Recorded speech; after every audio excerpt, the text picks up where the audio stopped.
M حمزہ ناصر official Islamic channel کو like subscribe کریں۔ جب ماہ سیام رمضان المبارک جلوہ گر ہوتا ہے، جنت کے 8 دروازے کھول دیے جاتے ہیں، جہنم کے دروازے بند کر دیے جاتے ہیں اور شیاطین جکڑ دیے جاتے ہیں۔ اللہ جل شانہ اس موسم رحمت میں خاص عنایات اپنے بندوں پہ فرماتا ہے۔ ایک نفل ادا کرنے سے فرض ادا کرنے کا ثواب ملتا ہے اور ایک فرض ادا کرنے سے 70 فرائض ادا کرنے کا ثواب ملتا ہے۔ اسی طرح راہ خدا میں 1 روپیہ دو گے تو 70 روپے خرچ کرنے کا ثواب ملے گا۔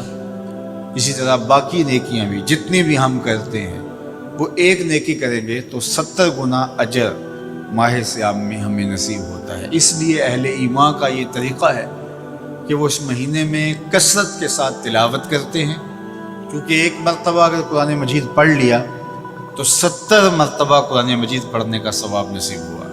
ماہ سیام میں چونکہ شیطان بندھا ہوا ہوتا ہے، تو ہم اپنے آپ کو نیکی کی طرف اگر لانا چاہیں تو اتنی رکاوٹیں نہیں ہوتی جتنی عام دنوں میں ہوتی ہیں، لیکن اس کے باوجود بہت سارے لوگ ہیں جو رات کو بڑا پکا ارادہ کر کے سوتے ہیں کہ میں صبح وقت پہ اٹھوں گا اور نوافل بھی پڑھوں گا اور نماز بھی ادا کروں گا، لیکن جب صبح ہوتی ہے تو انہیں یا تو جاگ نہیں آتی یا نیند سے بیدار ہو جاتے ہیں، بستر سے اٹھا نہیں جاتا۔ جبکہ وہی شخص انہوں نے صبح سبزی منڈی جانا ہو تو چھلانگ لگا کے اٹھتے ہیں اور سبزی منڈی پہنچتے بھی ہیں۔ سستی طبیعت کا کسل نہیں ہوتا۔ عمومی طور پہ ہم اپنے آپ کو بیمار تصور کر لیتے ہیں اور سستی اور کسل کا نام دے کر کے، بہانہ دے کر کے ہم کہتے ہیں کہ بس کیا کریں، ہم کو ارادہ کرتے ہیں روز لیکن ہم سے اٹھا نہیں جاتا، بس طبیعت اس طرح کی ہے، کسل ہے، سستی ہے۔ یہ بات ذہن میں رکھیے گا کہ ارادہ کرنے کے باوجود بھی صبح جب ہم اٹھ نہیں پاتے یا کوئی بھی نیکی کا کام ہم کرنے کا ارادہ کرتے ہیں تو ارادہ کرنے کے باوجود ارادہ ہی رہ جاتا ہے، ہم کر نہیں پاتے، تو اس کا سبب یہ ہوتا ہے کہ بہت سارے ہم گناہ کر چکے ہیں اور ان گناہوں کی وجہ سے ہم نیکی کی توفیق نہیں پاتے۔ حضرت حسن بصری رضی اللہ تعالی عنہ نے یہی وجہ اس کی بیان فرمائی ہے۔ تو اس کا بہترین طریقہ یہ ہے کہ توبہ کی جائے، اور توبہ بھی سچے دل سے کی جائے، رو رو کے اللہ سے گناہوں کی معافی مانگی جائے، اور سچے دل سے جب توبہ کی جائے تو پھر سارے گناہ نہ صرف مٹا دیے جاتے ہیں بلکہ ان کو بدل کے نیکیوں میں تبدیل کر دیا جاتا ہے۔ تو ماہ سیام کے اندر پختہ عزم کریں اور اس عزم کو عمل کی شکل دینے کے لیے سچی توبہ کریں کہ ہمارا یہ رمضان اس طرح سے گزرے، یہ مہینہ اس طرح سے بسر ہو کہ ہم اس مہینے میں اللہ تعالیٰ کی قربت حاصل کر لیں، ہم گناہوں سے پاک ہو جائیں اور ہم جو ثمرات ہیں، جو فوائد ہیں اس مہینے کے، وہ ہم سمیٹ سکیں۔ تو یہ وہ مہینہ ہے جس کے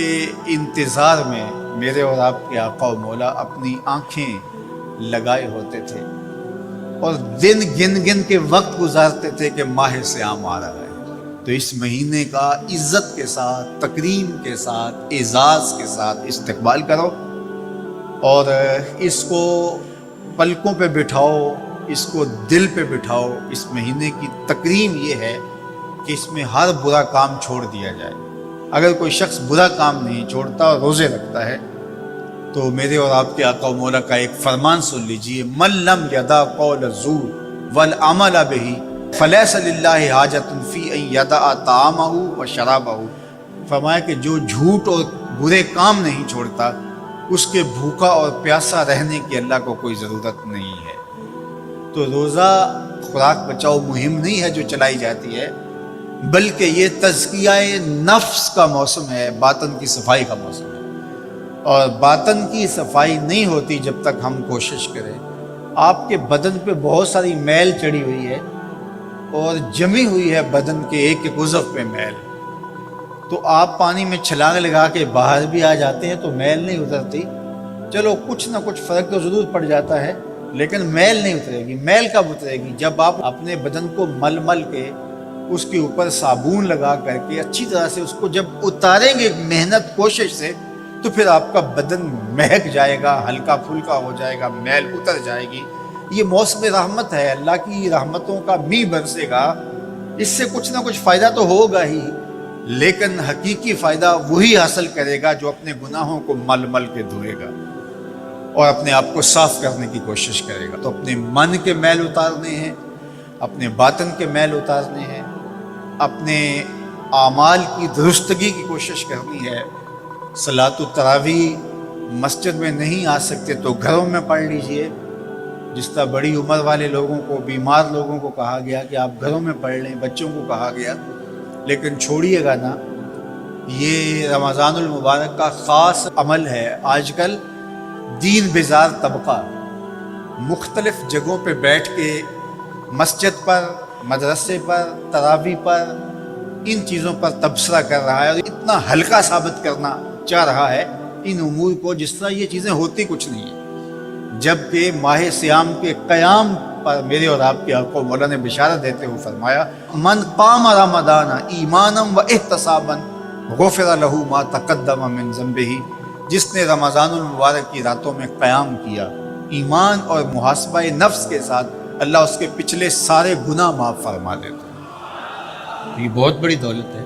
تو اس دولت کو ضرور سمیٹیے گا, ضرور حاصل کیجئے گا. من کی ستھرائی, عفت اور پاکیزگی کا سامان کیجئے گا. اللہ آپ سب کو اپنی امان میں, اپنی حفاظتوں کے حصار میں رکھے. ایم حمزہ ناصر آفیشیل اسلامک چینل کو لائک سبسکرائب کریں.